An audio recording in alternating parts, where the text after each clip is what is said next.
Muy bien. Vean que estamos trabajando con esta serie de enseñanzas que se llama Anatomía Espiritual de la Iniquidad, y hemos definido muy bien lo que es iniquidad al lado de dos cosas más, o sea, son tres cosas más. Una de ellas es el pecado, la acción de conducta. Otra es la rebelión, que es la forma consciente de violar las normas establecidas de Dios en su palabra. Y la otra es iniquidad, que es lo torcido en el interior de las personas. Lo torcido viene a raíz de la caída. Estoy haciendo un repaso para que usted y yo nos ubiquemos en el tema.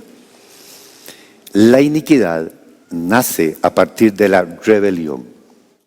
Rebelión es la actitud consciente de pasar por alto lo que está establecido por Dios. Eso es rebelión. Y usted encontrará en la Biblia muchas personas que actuaron así. Entre ellos Judas, ¿verdad? Que es un dato muy apropiado para analizar entre Judas y Pedro. Porque los dos hicieron dos cosas terribles. Uno lo vendió y otro lo negó. La costumbre era vender un esclavo, vender una persona por ese monto, por 30 monedas de plata. Él lo hizo y Pedro lo negó. Pero ven aquí cómo opera esto que nosotros estamos estudiando. La iniquidad en el corazón de Judas no le permitió arrepentirse, sino más bien tomar una decisión de terminar con su vida.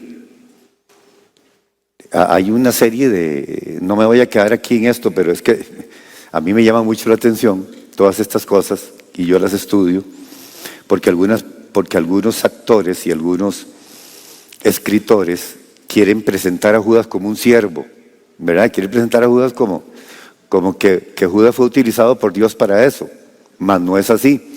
Lo de Judas es un problema de iniquidad. No es simplemente que estaba establecido que fuera así, pudo haber sido cualquier otro. El problema estaba en el corazón. El problema está en el corazón.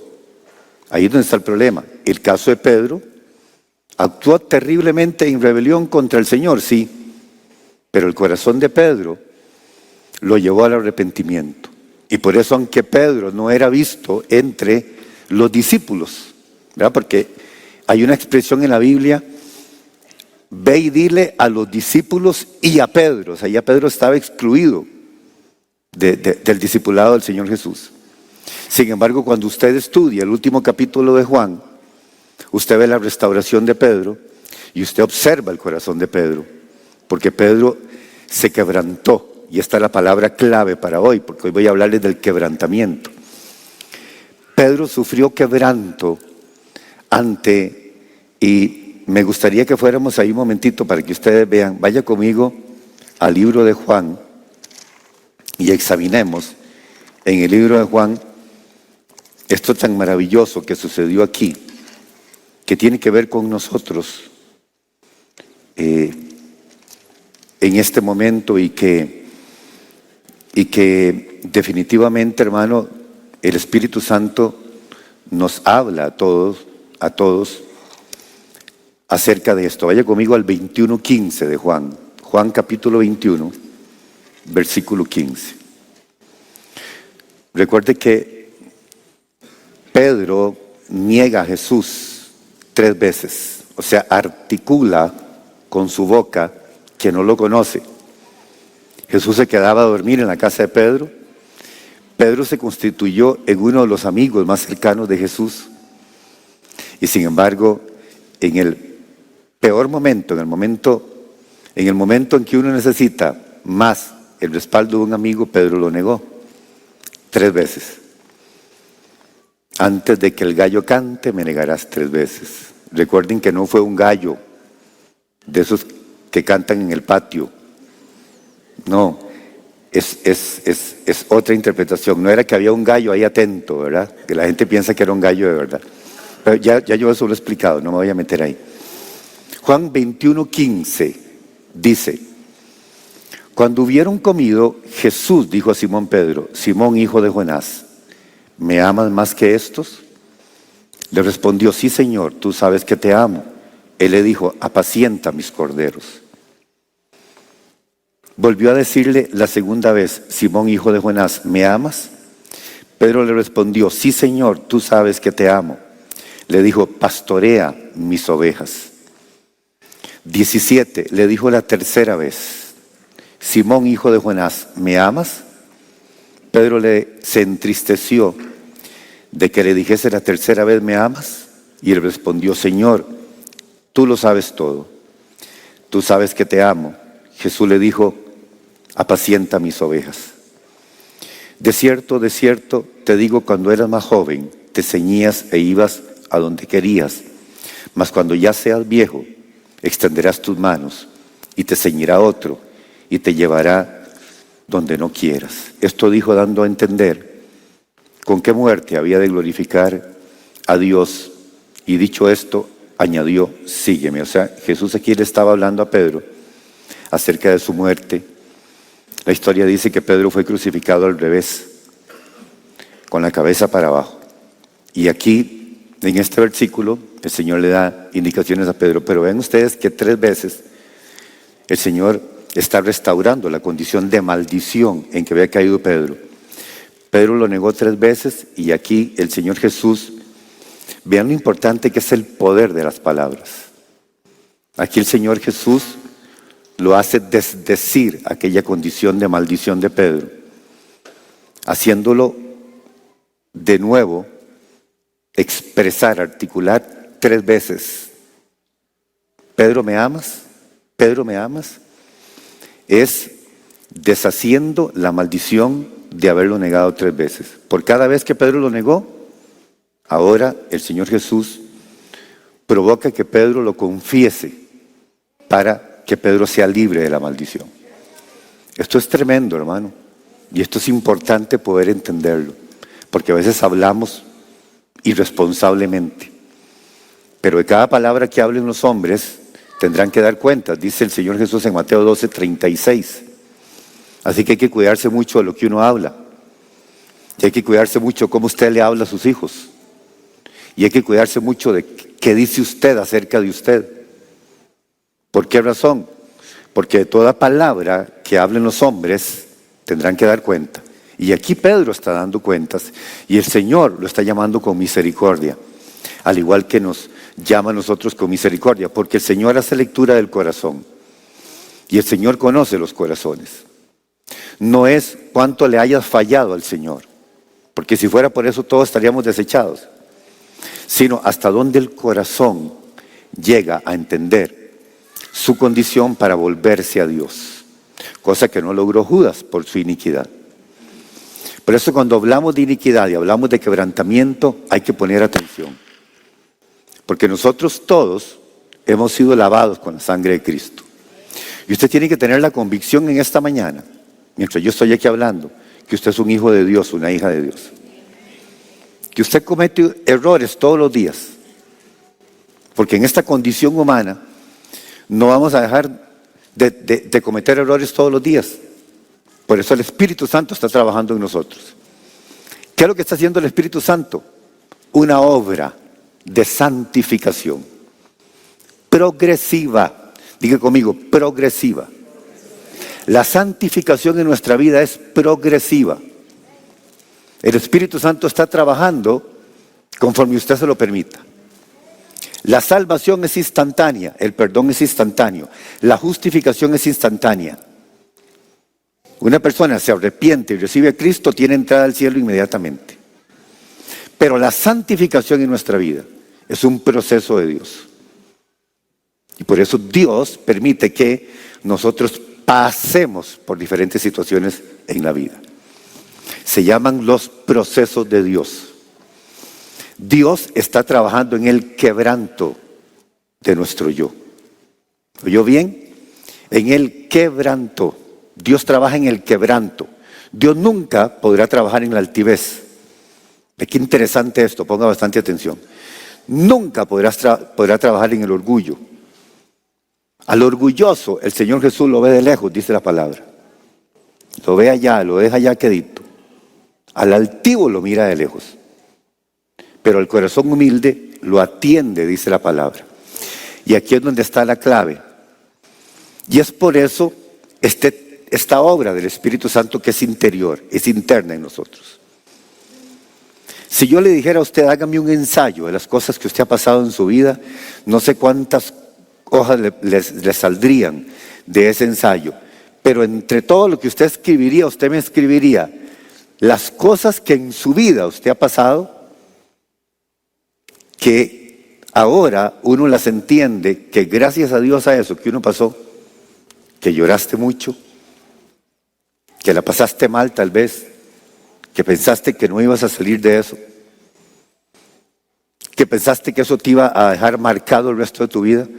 Sin embargo, eso forma parte de lo que Dios necesita para formarnos. Y todo eso se reduce ¿en qué? En quebranto.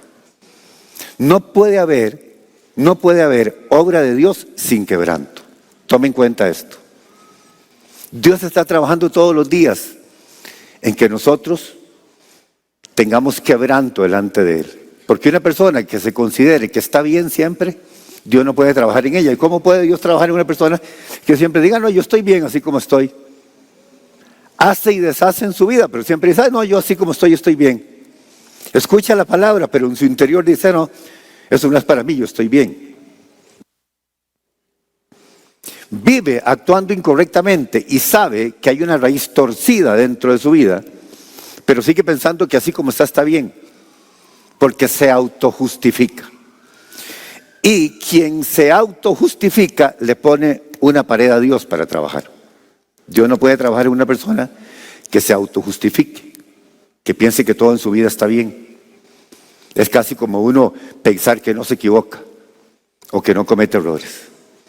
Pero ponga atención, cada detalle en nuestra vida, nosotros que ahora estamos en las manos del Señor, ¿cuántos tienen la plena certeza de que usted y yo estamos en las manos del Señor ahora? O sea, nosotros no vivimos una vida a lo que salga como antes, ¿verdad? Antes de Cristo nosotros no teníamos propósito, ahora vivimos en un propósito de Dios. Entonces, nada de lo que suceda está aislado del propósito. Recuerden lo que yo he enseñado muchas veces, el propósito más grande que nuestra propia vida, porque el propósito es eterno. Nuestra vida es pasajera. Nuestra vida en el cuerpo fenece, tiene su final, pero el propósito nació en la mente de Dios y es eterno y nada podrá echarle a perder ese propósito que tiene Dios contigo, nada. Vea que nos pasan cosas y nos suceden cosas y el propósito está ahí, porque el propósito es de Dios, no es de nosotros, es de Dios. Y cada uno de nosotros lo entendemos así. Entonces, todo lo que Dios está haciendo, mire, si usted viene a la iglesia y usted se siente que usted no necesita, usted se autojustifica, yo le digo, prepárese porque Dios va a trabajar en quebrantar su corazón. Porque es la única forma de que pueda suceder algo grande en nuestra vida. Es como esa cáscara dura que hay que quebrar. Ese es el orgullo y la altivez. Cuando se quiebra esa cáscara, entonces Dios puede trabajar. Antes no. Y es por eso que Dios lo hace, quien quiera que sea. Dios trabaja ahí. Dios está provocando en nosotros eso y está permitiendo procesos en nuestra vida para el quebranto. El quebranto es tan importante, hermano, que sin quebranto no hay arrepentimiento. Vea que cuántas veces usted le habla a una persona de Cristo y hay gente que conoce el plan de salvación y todo, pero no es cristiana porque no ha habido quebranto en su vida. Porque para que haya arrepentimiento, primeramente debe haber quebranto en nuestra vida. Y el quebranto es la garantía de que nosotros le entregamos nuestra vida a Cristo. Por eso, Otra vez le vuelvo a repetir esto, que lo he dicho muchas veces. No porque sus hijos nacieron en el Evangelio y porque usted los trajo a la iglesia desde niños, son cristianos. Cada uno tiene que recibir a Cristo y tiene que experimentar el quebranto. Eso nadie se lo puede brincar. El quebranto nadie se lo puede brincar. Nadie. El quebranto es la garantía de que nosotros somos hijos de Dios. Entonces, vean qué lindo esto. Salmo 51, 17. ¿Cómo se llama esta enseñanza? El quebrantamiento. Es la número 6 de la serie La anatomía espiritual de la iniquidad. El quebrantamiento.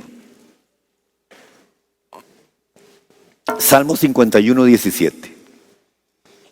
Recuerden que el Salmo 51 es penitencial. Hay varios salmos penitenciales en la Biblia.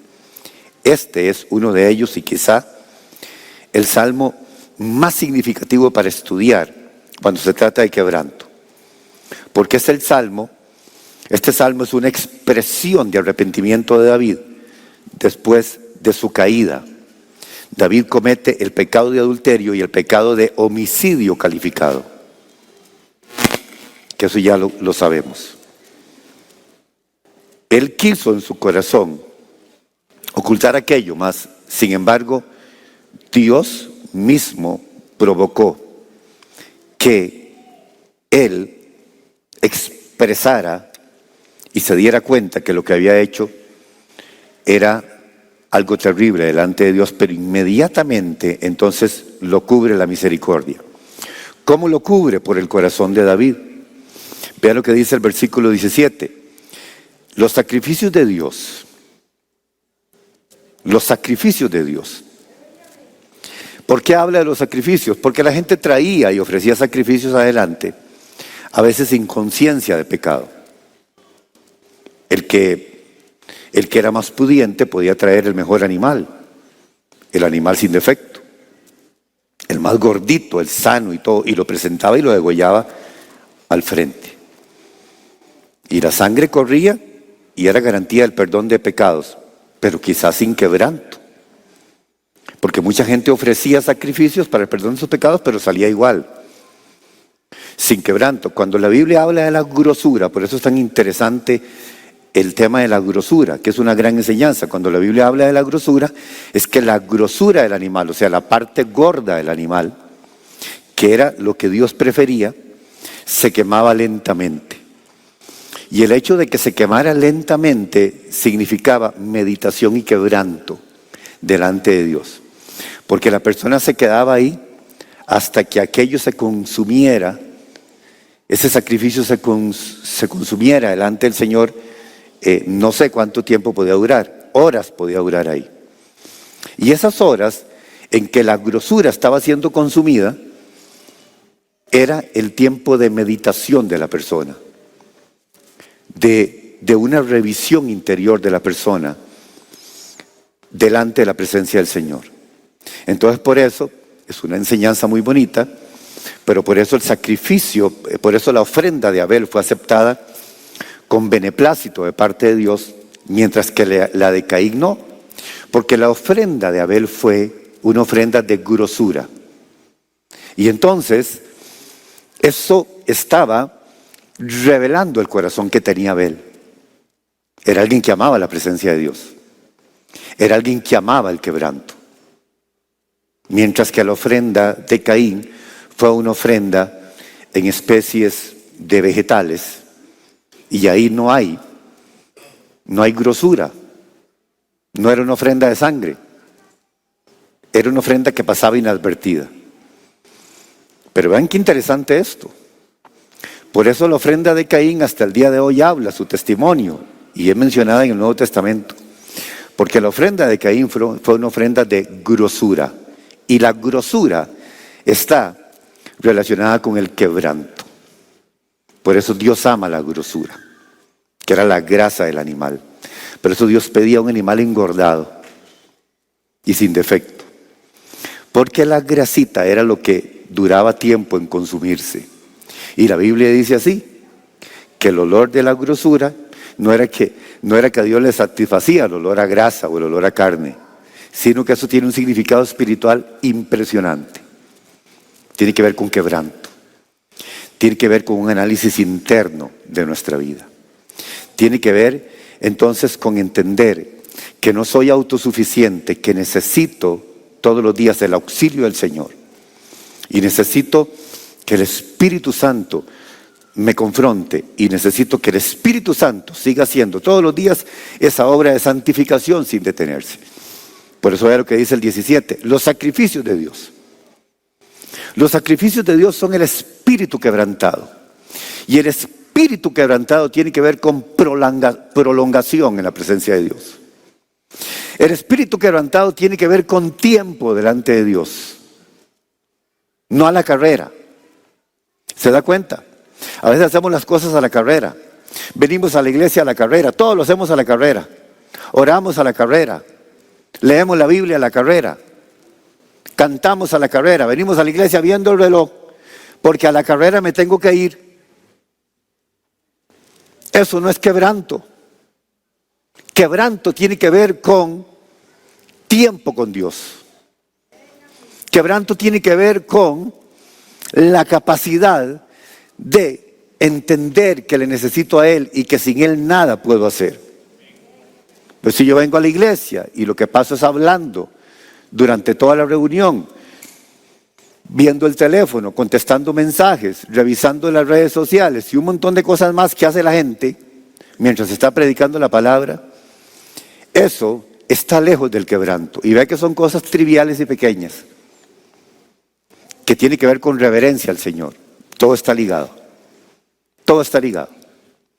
Pero si yo vengo a la iglesia en una actitud indiferente, ni me interesa lo que el pastor está hablando, ni me interesa lo que la Biblia dice, ni me interesa. Esa actitud indiferente, lo que está diciendo es que en mi vida no hay quebranto. O sea, que yo quiero dirigir mi vida como a mí me da la gana y que nadie se meta conmigo. Y cuando alguien me confronta, entonces me enojo. Porque mi yo está demasiado crecido. Y por eso el Señor dice, si alguno quiere venir en pos de mí, tiene que negarse a sí mismo. Tiene que tomar su cruz todos los días y morir un poco. Esto tiene que ver con meditación. Entonces, retomamos. Grosura tiene que ver con quebranto, porque quebranto tiene que ver con tiempo delante de Dios. Tiene que ver con entender que no soy autosuficiente y que no puedo caminar por mí mismo y que no puedo resolver las cosas por mí mismo, que necesito la ayuda de Dios. Y si esa condición en mi vida no la presento delante de Dios en quebranto, seguirá siendo un enemigo destructor el resto de mi vida, que me puede impedir el ver un día al Señor cara a cara. Es más serio de lo que a veces creemos. Y vea que son a veces pequeñas cosas, como las pequeñas zorras. Recuerden, cazadnos las zorras, las pequeñas zorras, porque echan a perder lo que está sembrado. Se comen la flor, ¿verdad?, que va a dar el fruto, las pequeñas zorras. Las pequeñas zorras en la vida son esas actitudes que no se rinden delante del Señor, por altivez, porque me creo autosuficiente. Y entonces eso está minando mi vida todos los días, porque el diablo lo que quiere es llevarte a la vergüenza y a la destrucción, si no le pones un alto. Entonces, los sacrificios de Dios. ¿Cuáles son los sacrificios de Dios? Y David está pensando en el animal que se presenta adelante. Dice, los sacrificios de Dios, ¿cuáles son verdaderamente? El espíritu quebrantado. Porque al final Dios no está viendo el animal que está siendo quemado adelante. Dios lo que está viendo es el corazón, el espíritu quebrantado. Al corazón contrito y humillado no despreciarás tú. Recuerden el corazón contrito. Recuerden el ejemplo de la uva, cómo se hacía el vino, ¿verdad? Que la uva se pisaba y se pisaba y se pisaba hasta destruir totalmente la uva, y aquello, entre más tenía la gente el pie sucio, quedaba mejor el vino. Pero así era, o sea, esto de el corazón contrito da un ejemplo exactamente cómo se hacía la uva en los tiempos antiguos. hasta no quedar nada de la uva. Ese es el corazón contrito, o sea, significa del hebreo original aplastado. El corazón aplastado delante de Dios, humillado delante de Dios, Dios no lo desprecia. Entonces vean ustedes la importancia del quebrantamiento, del quebranto, del entender que no somos nosotros autosuficientes. Por eso una de las características de ser un discípulo de Cristo es ser enseñable, es ser corregible, es entender que necesito corrección y guianza todos los días de mi vida. Entonces dice, al corazón contrito y humillado no despreciarás tú, oh Dios. ¿Qué es lo que produce el quebrantamiento? Destrucción del orgullo. Eso produce el quebrantamiento, destrucción del orgullo, y Dios está trabajando ahí. Porque cuando nosotros analizamos nuestra vida, nos damos cuenta que el orgullo muchas veces quiere levantarse. Y al levantarse, impedir la obra de Dios en cada uno de nosotros. Por eso el Señor hace una advertencia maravillosa en segundo libro de Crónicas 7:14. ¿Recuerdan? Segundo de Crónicas 7:14. Segundo de Crónicas 7:14, el Señor dice, si se humillare mi pueblo, sobre el cual mi nombre es invocado, y oraren y buscaren mi rostro, y se convirtieren de sus malos caminos. Todo esto tiene que ver con quebranto. Acto seguido, ¿qué va a suceder entonces? Entonces yo oiré desde los cielos, perdonaré sus pecados y sanaré su tierra. Pero ven ustedes la condición primera: humillación, oración, quebranto, convertirse en los malos caminos. Entonces lo que dice la palabra del Señor es, antes de sanar, antes de perdonar, antes de restaurar, Dios pide algo primero: humillación y quebranto. ¿Vieron esto? Porque sin quebrantamiento no hay transformación. Y los que escriban esto: sin quebrantamiento nunca habrá transformación. Nunca.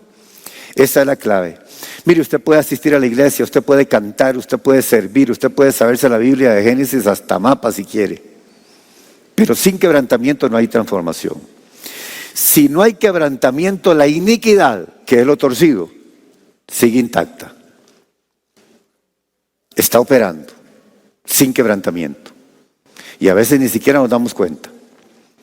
Como les he enseñado muchas veces, el corazón puede estar separado de Dios, aunque vengamos a la iglesia. Ojo con esto. Podemos venir a la iglesia por costumbre religiosa y todo lo demás, pero el corazón separado de Dios. Paulatinamente el corazón se puede ir separando de Dios. Se va endureciendo, se va haciendo insensible y tal vez ni nos damos cuenta. Porque caemos en la costumbre. Yo me lo sé, yo lo conozco, ya eso. Tengo tantos años de ser cristiano, ya nada me conmueve. El corazón se endureció. ¿A causa de qué? De la falta de humillación en nuestra vida. Por eso todos los días nosotros tenemos que tener la característica de tener todos los días esto presente: humillarnos delante del Señor, rendir nuestra vida delante del Señor todos los días. ¿Qué dice Isaías capítulo 66, versículo 2? Ve qué lindo este versículo de Isaías 66, 2. Dice Isaías 66, 2: mi mano hizo todas estas cosas, y así todas estas cosas fueron, dice Jehová. Pero miraré a aquel que es como pobre y humilde de espíritu. Ven qué impresionante. ¿Y qué más dice? Y que tiembla mi palabra. O sea, qué versículo más poderoso este. No está diciendo miraré a aquel que tiene años de conocerme. No, aquel que es pobre y humilde de espíritu. Vean lo que tenemos que tener presente en nuestra vida siempre. Aquel que es pobre y humilde de espíritu, dice, y que tiembla a mi palabra. Qué maravilloso, ¿verdad? Esto que dice aquí Isaías capítulo 66, versículo 2. Porque la humildad y la humillación es la cura divina para todo esto. ¿Qué dice la Biblia en Santiago capítulo 4, versículo 6? ¿Qué dice Santiago 4, 6? Que Dios resiste ¿a quién? A los soberbios. Dice, Él da mayor gracia. Por esto dice, Dios resiste a los soberbios y da gracia a los humildes. Vea que dice Dios resiste a los soberbios. No dice que los corrige, dice que los resiste. ¿Vieron esto? No dice Dios corrige a los soberbios, dice Dios los resiste. Imagínense, Dios en contra de alguien. Resistir significa en contra de alguien. Dios resiste a los soberbios, pero da gracia a los humildes, dice la palabra del Señor. Da gracia al humilde, o sea, la gracia no fluye donde hay orgullo. Eso es lo que enseña la palabra del Señor. La gracia fluye ¿dónde? Donde hay ¿qué? Humildad. Ahí es donde está la clave. Y todo está en el corazón. Entonces, ¿qué hace la humildad? Restaurar la relación con Dios. Porque a partir de la humillación es donde sucede todo. ¿Recuerdan aquel pasaje lindo de Miqueas capítulo 6, versículo 8? Apúntelo ahí. Miqueas capítulo 6, versículo 8. Recuerden que yo les he enseñado qué fácil que es hacer un bosquejo. Usted va escribiendo al lado de cada versículo el texto siguiente y va armando la enseñanza. O sea que al lado de Santiago 4:6 usted puede escribir ahí Miqueas 6:8 en su Biblia. ¿Qué dice? Oh hombre, Él te ha declarado lo que es bueno. ¿Y qué pide Jehová? Dice la palabra de ti. ¿Qué pide Jehová de ti? ¿Qué pide Jehová de nosotros? Solamente hacer justicia y amar misericordia. ¿Y qué? Y humillarte ante tu Dios. Esto lo encontrarás siempre en todo el relato bíblico. La humillación delante de Dios. Es un hábito, debe ser un hábito, humillarte delante de Dios. Como dice Isaías, capítulo 57, versículo 15. Todo esto tiene que ver con quebrantamiento. Isaías 57, 15. Porque así dijo el alto y sublime, el que habita la eternidad y cuyo nombre es el Santo.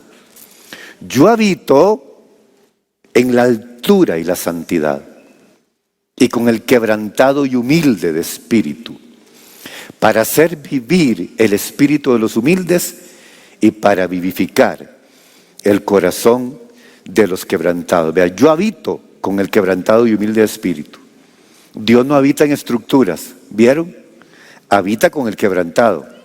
Dios habita en corazones quebrantados. Ahí es donde nosotros encontramos verdaderamente entonces la respuesta del Señor a todo. Y ahí es donde está la clave. Filipenses capítulo 2, versículo 8. Esto es maravilloso y es la centralidad misma de la exaltación de nuestro Señor Jesús. Lo que dice Filipenses capítulo 2, 8.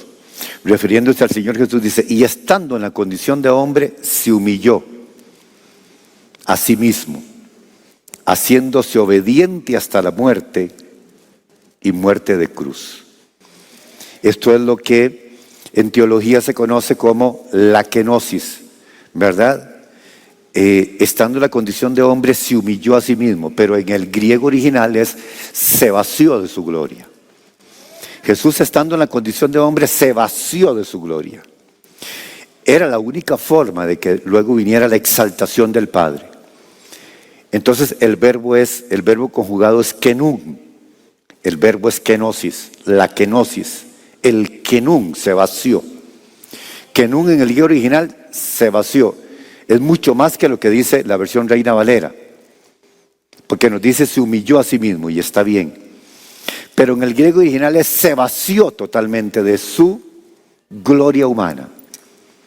Porque recuerde que el Señor Jesús en su humanidad se vació, siendo Dios, se vació de su gloria, haciéndose obediente hasta la muerte y muerte de cruz. Entonces, vean qué interesante, el Señor venció donde Adán cayó. Adán quiso subir, ¿verdad? Porque la frase fue, no, ustedes van a ser igual a Dios. Él quiso subir, Jesús descendió. Adán se quiso autoexaltar Pero el Señor Jesús, ¿qué hizo? Se humilló. Y por eso lo que dice Filipenses 2:9, o sea, el versículo siguiente. Por lo cual Dios también le exaltó. ¿Vieron? Porque después del quebranto que viene, la exaltación. Dios también le exaltó hasta lo sumo. Y le dio un nombre que es sobre todo nombre. ¿Cuál fue el nombre que Dios le dio a Jesús? El nombre de Señor de señores. Y por eso, ante ese nombre, vea qué impresionante esto. Si usted sigue leyendo el 10, es impresionante. Dios le da un nombre que es sobre todo nombre. Versículo 10. Rápido, por favor. Para que en el nombre de Jesús, se doble toda rodilla. ¿De los que están a dónde? En los cielos. ¿De los que están? O sea, nosotros. Y debajo de la tierra, la habitación de los demonios. O sea, las regiones celestes, donde operan los demonios.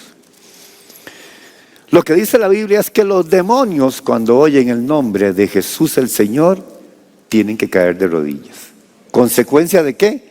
De la humillación del Señor Jesús. Porque después de la humillación del Señor Jesús, ¿qué vino? La exaltación. Muy bien. 4 cosas les quiero enseñar que produce el verdadero quebrantamiento en la vida de un cristiano, para que lo tengan en cuenta. Número 1, cuando me siento confrontado con la palabra.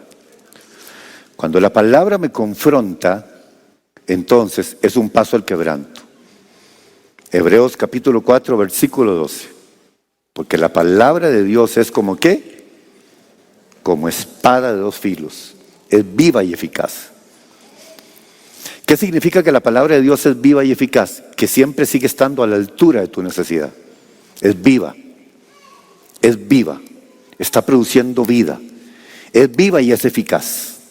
Y es más cortante que toda espada de 2 filos. O sea, que corta cuando entra y que corta cuando sale. Así es lo que nos enseña Hebreos 4:12. Cuando dice viva y eficaz. Y penetra hasta partir el alma y el espíritu. Miren qué profundidad aquí. La palabra de Dios parte el alma y el espíritu. Son 2 instancias de la tripartita naturaleza, alma y espíritu. No dice el cuerpo, sino dice alma y espíritu. O sea, la palabra de Dios, la operación que está haciendo la palabra de Dios en nuestra vida es recogiendo por un lado lo que es del alma y dejando por otro lado lo que es del espíritu. La palabra de Dios trabaja en las 2 instancias, en el alma y en el espíritu. ¿Dónde está? ¿Qué es lo que significa el alma? Significa la voluntad. Significa mi parte emocional y significa mis sentimientos, el alma. La palabra de Dios está trabajando ahí, en la parte perceptiva nuestra. En la intuición nuestra trabaja, en la parte del alma. ¿Por qué trabaja en la parte del alma? Porque está moldeando nuestra condición. ¿Dónde nace la altivez y el orgullo? En el alma. ¿Dónde está el quebranto? En el alma. El alma es un todo en nosotros, pero tiene que ser gobernada por el espíritu. Entonces cuando dice, penetra hasta partir el alma y el espíritu, lo que está haciendo la palabra de Dios es haciendo una diferencia y tomando lo que es del alma y poniéndolo a un lado, y lo que es del espíritu y poniéndolo al otro lado, y trabajando en la parte perceptiva nuestra de la voluntad. ¿Qué es lo que hace la palabra de Dios? Que por medio del quebranto nosotros rindamos nuestra voluntad a la voluntad de Dios. ¿Qué fue lo que pasó en el huerto del Edén? Que el hombre le rindió su voluntad al enemigo. Entonces, la voluntad del hombre, el alma, recuerden, pero eso dice la Biblia, el alma que pecare esa morirá. Porque el alma es la parte activa nuestra y es la parte decisiva nuestra. El alma que pecare, porque ahí está la voluntad. En el libre albedrío y en la libre voluntad de nosotros, Dios nos dejó a nosotros la capacidad de decisión.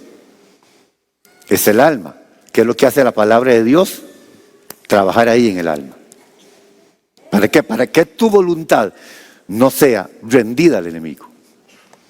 porque al final los dueños de la voluntad somos nosotros mismos. Pero el Espíritu Santo trabaja ahí, por medio de la palabra. La palabra produce dos cosas: la operación del Espíritu Santo y la instrucción divina en el alma. Entonces, cuando dice partir el alma y el espíritu, es enseñarnos a nosotros muy bien la obediencia. ¿Dónde obedezco? En el alma. Recuerde que el espíritu ha sido regenerado y el espíritu tiene contacto directo con el Espíritu de Dios. El espíritu está intacto porque es lo que a nosotros nos lleva a vivir en comunión con Dios, el espíritu regenerado nuestro. Por eso nos pusieron un espíritu nuevo. ¿Verdad? Un espíritu nuevo, eso es lo que dice la palabra. Recibimos un espíritu nuevo. Porque el espíritu que teníamos estaba lleno de corrupción.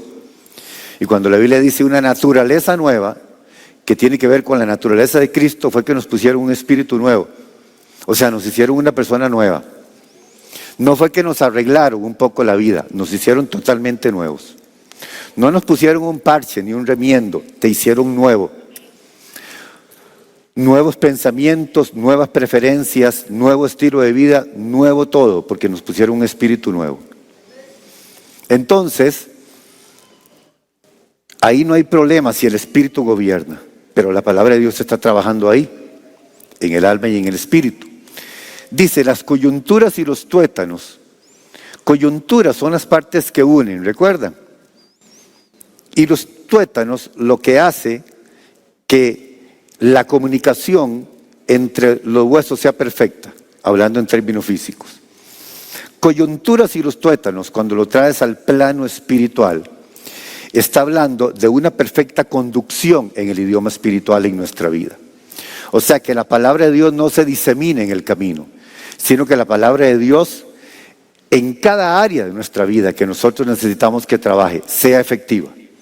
Por eso dice, parte el alma, el espíritu, las coyunturas y los tuétanos y discierne los pensamientos y las intenciones del corazón. O sea, la palabra de Dios por medio del Espíritu Santo llega donde ni siquiera nosotros mismos tenemos acceso. Porque ni siquiera nosotros conocemos a veces las intenciones de nuestro corazón. Ni siquiera nosotros la conocemos y la palabra de Dios las discierne. Por eso vean la atención a la palabra. De oírla atentamente, de guardarla en el corazón y de ponerla por obra, porque todo eso lo produce la palabra de Dios. O sea, la palabra revela el orgullo oculto que hay en el ser humano y en la operación del Espíritu Santo también, porque vea lo que dice Juan capítulo 16, versículo 8. Es la operación del Espíritu Santo, Juan 16, 8. Y cuando Él venga, ¿qué dice? Convencerá al mundo. ¿De qué? Hablando del Espíritu Santo. De pecado, de justicia y de juicio. Convencerá de pecado, dice la palabra del Señor. Hoy el Espíritu Santo, hermano, está revelando a nuestra vida. Hay gente que está luchando con pecados repetitivos en su vida. Tiene años de conocer al Señor, pero aquello está ahí como si hubiera sido la primera vez. No ha avanzado. ¿Resultado de qué? De la iniquidad, porque si no hay quebranto, aquello seguirá permaneciendo ahí. Quieren servir al Señor, quieren hacer muchas cosas en el Señor, se sienten emocionados y todo, pero eso repetitivo está ahí hasta que no sea quebrantado y humillado delante de Dios. Son ciclos que no se rompen, que lo único que lo rompe es el quebranto, el quebrantamiento. Y es una realidad en el cristiano. Y es una realidad que a veces el cristiano quiere tapar de alguna manera, con superficialidad. Pero el problema es más que lo superficial, es interno, no se ve, pero está en lo profundo, en lo intencional de nuestra vida. Y tiene que ver con iniquidad. Y hasta que eso no sea quebrantado delante de Dios, vea la seriedad de esto. Usted puede estar con gente que le ríe las gracias y que vacila de todo esto, pero en el plano suyo, delante de Dios, usted sabe que ese es un problema que necesita ser humillado y quebrantado delante de Dios. Hay áreas que no cambian, aunque tengamos años de conocer al Señor, porque están afectadas por una raíz que se llama orgullo. Y mientras el orgullo esté ahí, la situación no va a cambiar. Los ciclos se van repitiendo. Pasan los años y el ciclo se va repitiendo. Es como un estancamiento que no te deja avanzar, no te deja dar el siguiente paso, no te permite crecer. ¿Por falta de qué? De humillación delante de Dios. Entonces, para ir finalizando, donde hay quebrantamiento, ¿qué hace Dios? Construir. Dios construye a partir del quebrantamiento. A partir del quebranto Dios construye. El orgullo destruye, el quebranto hace que Dios construya. El orgullo te lleva al fracaso, la altivez te lleva al fracaso, el quebranto permite que Dios siga construyendo en nuestra vida. Por eso me gusta mucho lo que dice Isaías 61:1, búsquelo. Isaías capítulo 61, versículo 1. Este es un pasaje mesiánico, ¿recuerdan? El Señor Jesús mismo toma esta escritura y la lee delante de los maestros de la ley que estaban ahí en el templo. El Espíritu de Jehová está sobre mí, porque me ungió Jehová. ¿Me ha enviado a qué? A predicar buenas nuevas. ¿A quién? A los abatidos, a vendar a los quebrantados de corazón, a publicar libertad a los cautivos y a los presos apertura de la cárcel. Versículo 2. A proclamar el año de la buena voluntad de Jehová y el día de la venganza del Dios nuestro, a consolar a todos los enlutados. Versículo 3. A ordenar que a los afligidos de Sión se les dé gloria en lugar de ceniza. Oiga, a los afligidos. La aflicción tiene que ver con la rendición a Dios. Óleo de gozo en lugar de luto, manto de alegría en lugar de espíritu angustiado. Y serán llamados árboles de justicia, plantío de Jehová para gloria suya. Vean qué impresionante del 1 al 3 de Isaías. El versículo 1, el versículo 3 de Isaías te está revelando cuál es el estilo de vida que Dios quiere para nosotros. Y el estilo de vida que Dios quiere para nosotros viene a partir de ¿qué? Del quebranto y de la aflicción. Gloria en lugar de ceniza, óleo de gozo en lugar de luto, manto de alegría en lugar de espíritu angustiado. Serán llamados árboles de justicia, plantío de Jehová para gloria suya. O sea, lo que está diciendo la palabra es, este tipo de gente, donde quiera que estén, se va a notar que son diferentes. ¿Ve? Entonces, en lugar de todo eso que el mundo muchas veces quiere que se convierta en un patrón en nuestra vida, Dios dice, no, en lugar de luto, manto de alegría. En lugar de estar usted enlutado toda la vida, no, manto de alegría. Porque no es el deseo de Dios que la gente viva enlutada toda la vida. En lugar de espíritu angustiado, dice, alegría y gozo del Señor. Óleo de gozo, manto de alegría. Y serán llamados árboles de justicia, plantío de Jehová. Entonces, vean ustedes que aquí la palabra de Dios dice que al vendar a los quebrantados de corazón, es lo contrario, porque el orgullo construye muros, pero el quebrantamiento abre el corazón. Y de esto es lo que habla Isaías, que la humildad atrae la gracia de Dios. La humildad produce liberación en nuestra vida. El quebrantamiento hace que venga sanidad a nuestra vida, completamente. No hay transformación si el orgullo no muere. El orgullo, por eso el orgullo está identificado con el ego. El ególatra, la persona ególatra, la persona narcisista. Esa persona le construyó un muro al Señor al frente. Dios no puede trabajar con el ególatra, con el narcisista, con el que tiene el yo muy elevado. A ese Dios lo mira de lejos. ¿Dónde trabaja Dios? En el quebrantado y en el humillado de corazón. Ahí es donde Dios trabaja. Vean ustedes la clave de todo eso, porque a veces, no sé, a veces la gente piensa que si reconoce que se equivocó, está cediendo en su condición. No sé, o sea, si uno se equivoca, reconozca que se equivoca. Porque ninguno de nosotros es perfecto. Cometemos errores. Si usted le dice a una persona algo grosero en un momento que se enojó, tenga la capacidad también de pedirle perdón y decirle: perdóname, cometí un error, pequé contra vos, o sea, te dije algo que no debía decirte, perdóname. Pero el orgullo no deja pedir perdón. ¿Usted ha visto a la persona orgullosa? ¿No pide perdón? La persona orgullosa le cuesta pedir perdón. Sabe que se equivocó y sabe que metió las de andar, pero no pide perdón. Eso se llama orgullo. El humilde reconoce que se equivocó. Mira, te dije algo feo, actué mal. Quiero que me perdones, porque el perdón siempre produce liberación. El perdón, ¿recuerdan ustedes la enseñanza de atar y desatar? Que la gente la entendió mal y le dio una hermenéutica incorrecta. Entonces pasan al frente de una casa y dicen: ato esta casa para mí. Y eso no es bíblico, o sea, la Biblia no está hablando de eso.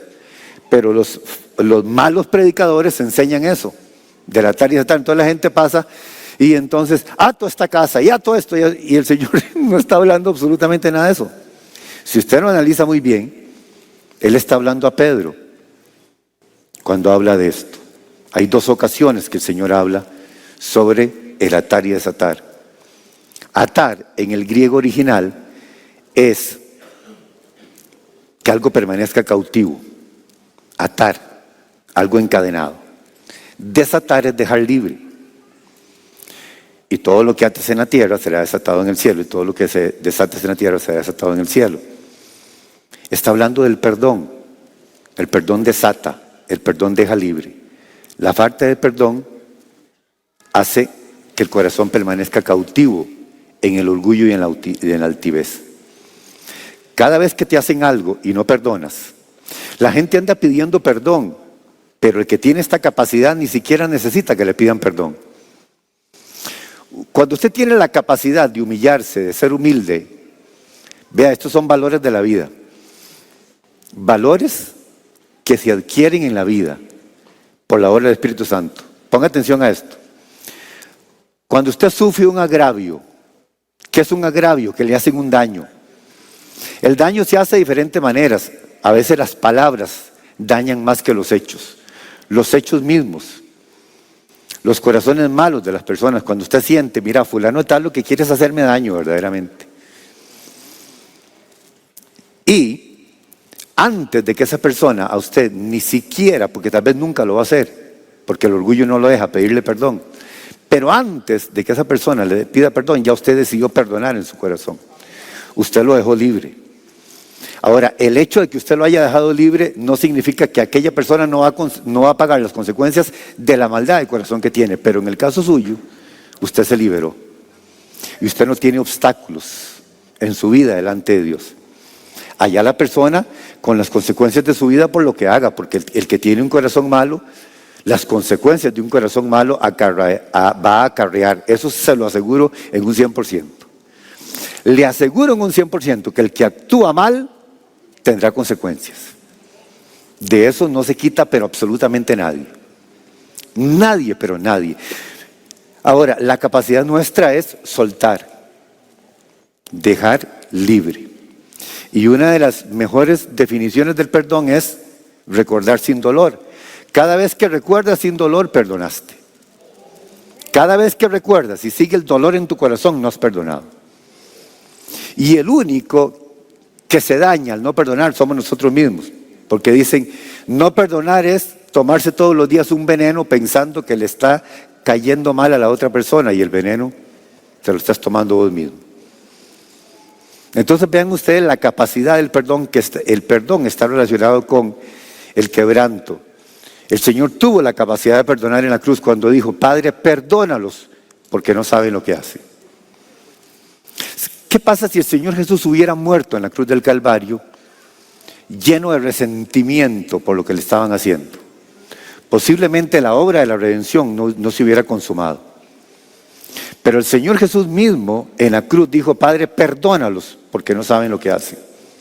Ahí mismo el Señor Jesús estaba presentando delante del Padre la condición por la cual Él estaba siendo crucificado en la cruz del Calvario, y dejando libre a aquellas personas delante de Dios por lo que le estaban haciendo. Perdónalos, porque no saben lo que hacen. O sea, ahí mismo en la cruz Él estaba intercediendo por el pecado de toda la humanidad, por la rebelión de toda la humanidad. El perdón es maravilloso, por eso el perdón está relacionado con el quebranto, está relacionado con la humillación y está relacionado con el favor de Dios en nuestra vida.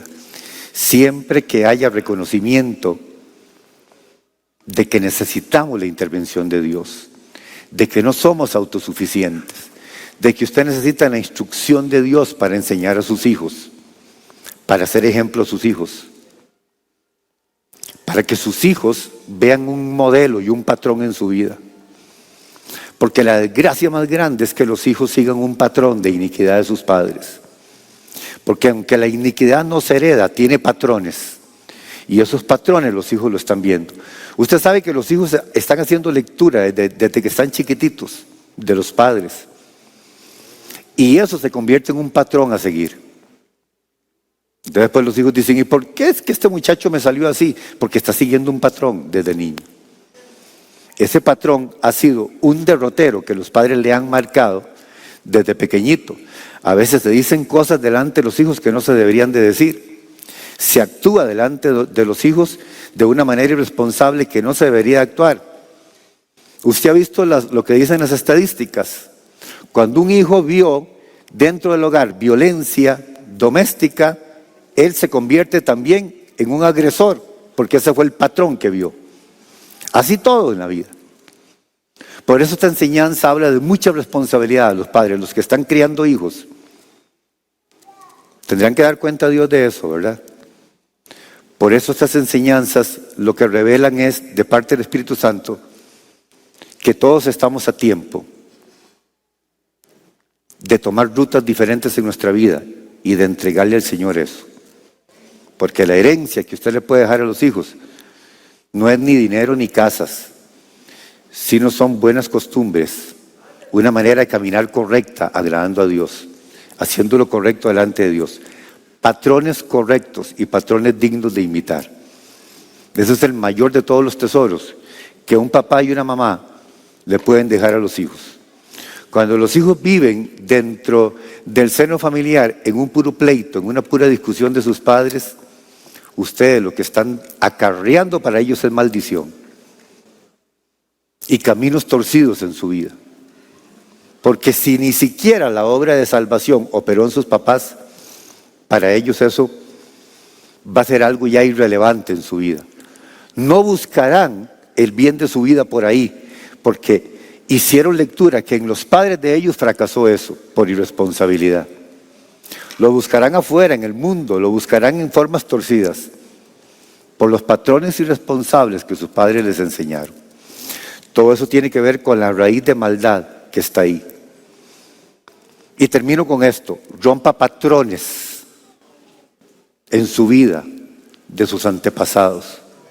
Rompa patrones. Si sus antepasados actuaron mal, usted diga, yo no quiero ser igual. Yo rompo con eso en mi vida. ¿Yo por qué voy a ser igual a mi papá? ¿O por qué voy a ser igual a mi abuelo? ¿Por qué voy a ser igual a ese tío? Si yo tengo en mi vida la luz de Cristo y tengo el Espíritu Santo. Esos patrones no los queremos para nosotros. Amén. Los rompemos en el nombre de Jesús. Y eso se llaman yugos de esclavitud. Ve, esos yugos de esclavitud son patrones. Necesitan ser rotos, necesitan ser quebrantados. Por eso la Biblia dice en Isaías que la unción pudre los yugos. Esos yugos de esclavitud y esos patrones que te quieren como jalar a una vida pasada, como hacer retroceder al pasado, siguiendo patrones de dolor y de tristeza de las personas que nos antecedieron a nosotros. Pero ahora todo en nuestra vida es nuevo y esto tenemos que tenerlo claro. Diga conmigo, yo soy una nueva criatura en Cristo Jesús. Diga, la sombra del pasado de mis antepasados a mí no me alcanza. Yo no soy víctima del pecado de mis padres. Yo no soy víctima de la iniquidad de mis padres, ni de mis antepasados, porque yo soy una nueva criatura en Cristo Jesús. Póngase de pie.